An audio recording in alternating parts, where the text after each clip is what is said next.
ladies and gentlemen, this is Taylor here, and welcome back to Surgery Squad. We're gonna react to more videos today, so let's jump right in. Alright, this is a closed rhinoplasty.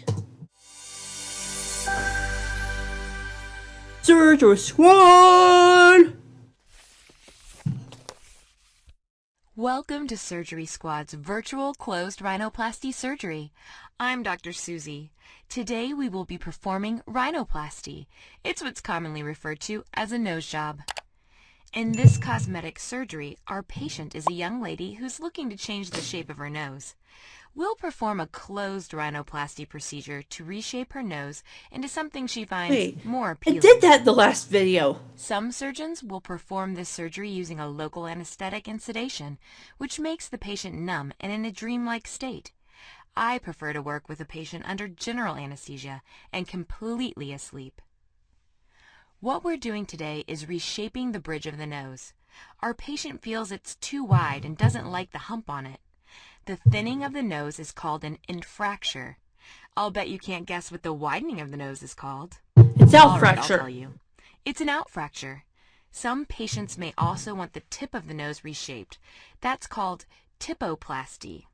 But as I was saying, this patient only wants an infracture and some reshaping. Easily done. To begin this procedure, we need to open the nostrils as wide as possible. We do this with a retractor. Can you place the retractor in the patient's right nostril? Alright. Now with the nostril opened wide, we'll make an incision inside in a crescent moon shape. That will allow us to access the bones and cartilage that make up the nose structure. I've made the incision. Can you use the forceps to remove that portion of the nostril? Alright, there we go. Surgeons must be hyper-vigilant when doing this portion of the procedure, as it can damage breathing and sense of smell. To reshape the nose, we're going to chip off the dorsal hump with a chisel tool called the osteotome. We place the osteotome at the base of the hump and then carefully tap on it with a small rubber mallet. This has to be done very gently and takes a careful touch. I'll position the osteotome and you tap the end with the hammer. Okay, there we go. Oh! Oh, man. Now that the hump is loosened, we need to pull the bone and cartilage out of the nose. Use the tweezer-like forceps to slip it out of the incision. Now that the bump is out of there, we need to smooth the edges. I had a brother who went through a nose surgery, but not, I don't think it was like a nose job or something, but things did go pretty well. Now his nose is messed up. He'll probably have some weird things going on with his nose for the rest of his life, as far as I can remember. He's better now. It's just he wasn't back then. On both sides with a rasp. The space left by the bone we've removed is referred to as an open roof. To close the open roof, carefully tap the osteotome along the path that I've marked. This breaks the nasal bones so we can reposition them. Tap the osteotome once each time I reposition it on the left and right nostrils. Nope, roof. We need a roof. Otherwise, trees are gonna fall down on us. Now that the bones are broken, I just take my fingers stuff and reposition them to close the open roof. Because we made such perfect breaks, the bones slip right into place and the nose is perfect. Yo, that is... A few stitches to close up the incision. It's just got bruising and then we too. place nasal airway splints in each nostril to hold things in place. Steri-strips go across the nose, and an external nasal splint is added to hold everything tight. Our patient will have some bruising and minor pain for a few days. We'll remove the splints in about a week. Most of the swelling will be gone by then, but there can be a bit left for a few months. And there we have it. Thanks for coming by. Catch more of my great surgeries here at surgerysquad.com. That's awesome. But I don't want a nose job. Like, oh man, my nose feels weird. I don't want a nose job because of the possible side effects. And I like the way my face looks right now, so. Carpal Tunnel!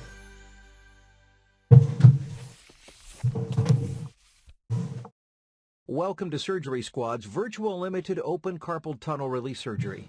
I'm Dr. Jeff, and I will be guiding you through the procedure today. Carpal tunnel syndrome is characterized by a tingling numbness or pain in your hand, and sometimes forearm. It develops due to the swelling of a ligament in the wrist known as the transverse carpal ligament.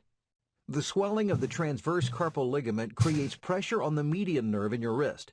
This nerve is responsible for supplying feeling and movement to various parts of the hand.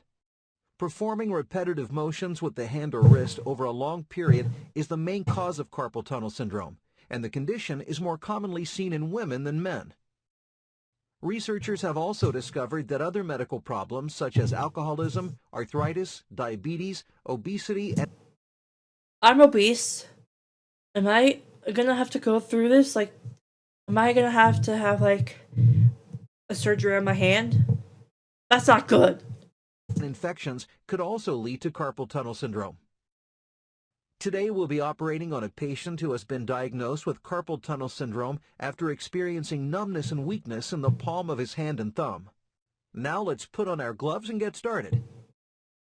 The limited open carpal tunnel release surgery is performed using a local anesthetic that numbs the carpal tunnel area of the hand and wrist. If a patient is nervous or uncomfortable, I'll sometimes use a sedative as well. A sedative is a drug given through an IV that places the patient in a dreamlike state. However, our patient today will only receive the local anesthetic. Go ahead and get the operating area numb. I'm gonna need a sedative before every procedure. Oh my. Woo! There's blood. I'm not squeamish, but still, that's gross. With the wrist anesthetized, we can now begin the operation. I've already tied a tourniquet around the patient's upper arm. Can you go ahead and outline where we'll be making our incision? Okay, there we go. Yeah. There we go. Looks good to me. We'll be making a 3/4 inch incision at the intersection of those lines. Now take the scalpel and make the incision. Whoa! Ooh! Nice. I couldn't have done it better myself. Now we'll spread the incision wider to expose the transverse carpal ligament. This band of tissue is the cause of the problems. Place the retractors into the incision and spread it open. I feel unnatural at this. Wow! Ooh! With the transverse carpal ligament exposed, I'll need you to slip a carpal tunnel guide into the incision. This is a blunt-tipped instrument with a groove on the upper surface to accommodate a special knife. The carpal tunnel guide is placed down the carpal tunnel and underneath the ligament and is used to protect the underlying nerve and tendons. Go ahead and push the carpal tunnel guide into place. Ooh, Once it's in position, you'll advance our special knife down the guide to split the carpal ligament. As you push the knife forward, you will feel it cutting through the carpal ligament.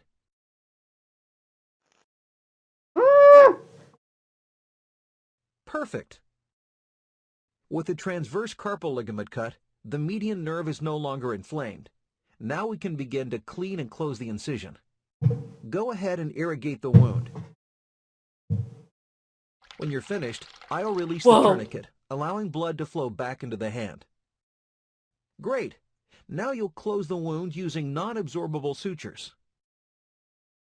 Non-absorbable? Does that mean they have to be taken out? Oh man, I don't want to do that. No! With the wound closed, we'll inject additional numbing medicine around the operating site to help relieve some of the immediate pain the patient may feel after surgery. Ooh. Ooh. And... oh. And lastly, we'll place a small dressing over the wound to absorb any residual blood.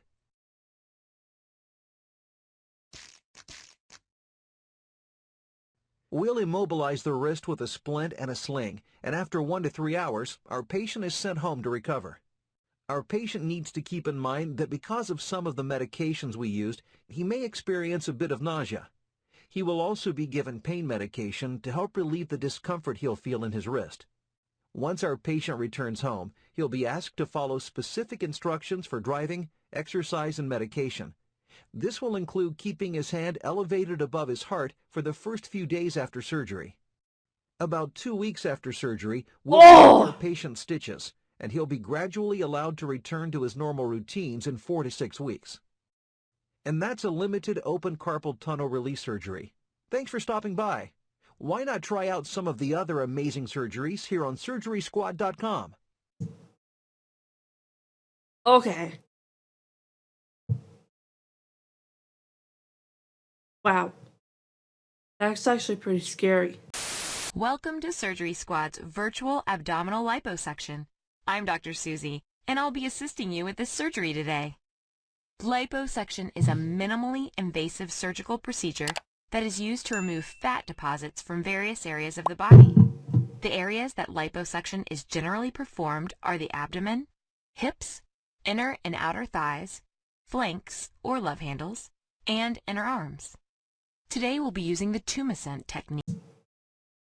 Hopefully I don't ever have to go through a liposuction. I'm trying to lose weight and I want to do it the non-surgical way.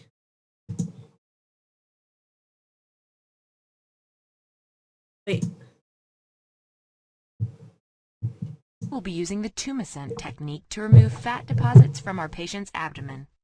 The word tumescent means swollen and firm, and with this technique we'll be injecting such a large volume of the fluid into the fat deposits that our patient's abdomen literally becomes tumescent. After injecting the fluid, we'll be using a hollow metal tube called a cannula to break up and essentially vacuum fat deposits out of the body. Before we begin, remember that liposuction is not an alternative to diet and exercise. And, unfortunately, not everyone is a good candidate for liposuction. I'm not. To be a good candidate, one must usually be over 18 years old, in good general health, be within 30% of their ideal weight, and have made an honest attempt at losing weight through dieting and exercise with little success. Luckily, our patient is not only a great candidate for liposuction, but she doesn't smoke, which will greatly speed up the recovery process. I don't smoke either. Now that we've covered the basics, let's scrub in. The first thing we need to do is mark the target area. This provides our patient and ourselves with a clear idea of where we'll be removing fat deposits. Why don't you give it a shot? There we go. There we go. There we go. Go. And all the way around. I'm not doing it. The doctor's actually doing it. I'm just on standby. God, you're a bad artist. That looks great. Now we need to take photos of our patient so she can see the before and after results. Go ahead and take one picture of the front of the patient's abdomen. Is that allowed? And one picture of the side. Next, we'll have our patient turn to the side so you can take the second picture. Nice composition. Our patient has been prepped and is now in the operating room. The next step is to numb the incision points that we're going to use to extract the fat deposits. Give it a try. Okay. Oh. Oh. Oh. And the last one, oh. With the incision points numbed, we're going to inject the tumescent fluid using an infiltration cannula to anesthetize the target areas and dislodge the fat deposits, making it easier to suck them out. Go ahead and take a stab at it. Alright. Stab, stab. Whoa.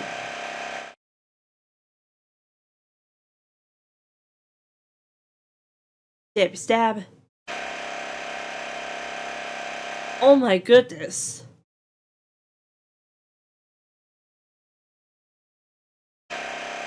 Whoa.